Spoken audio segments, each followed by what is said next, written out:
I've always been able to separate sex from love. I've been searching for a way. I was presenting my work.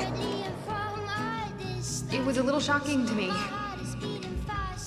We should only take the research with each other.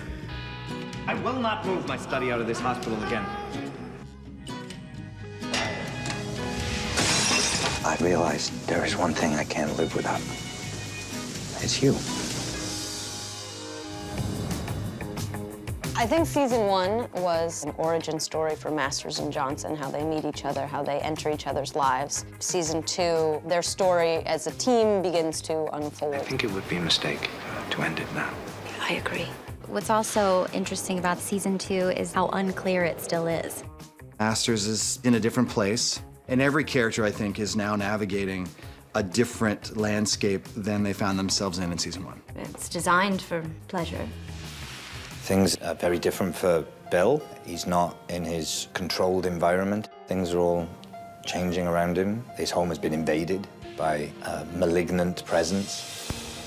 He no longer has a safe place at work. He no longer has a safe place at home. So he's sort of in exile now. Where are you going now? Meeting. I have a meeting. And he desperately needs to be known in a way that he can't be known with Libby.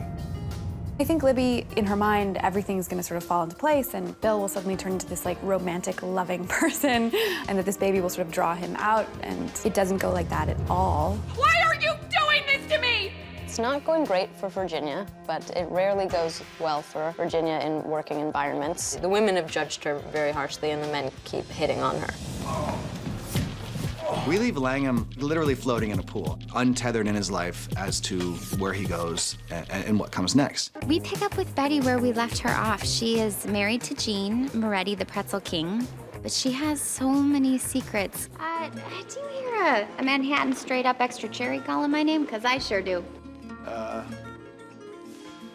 In terms of where we are historically in the 50s, moving into the 60s, America is about to change. It's on the cusp of something. We thought it would be interesting to explore the idea of these people who, at this point in history, are the outliers. Bill's study is being forced out of the mainstream. It's a legitimate study, mapping the human body's physiological response to sex. I intend to start it up again very soon. It's added another very interesting layer, I think, to the time period that we're portraying. Of course, we're not having an affair, Virginia. We never were. I'm a happily married man. They have very strong feelings for one another, but they don't like to identify those feelings to themselves or to each other. I think as in any aspect of Bill and Virginia's relationship, you can never take anything for granted, and things can change very swiftly. I think you might have misunderstood what happened between us. I think what makes it even more confusing is this mentality that it's the two of them against the world.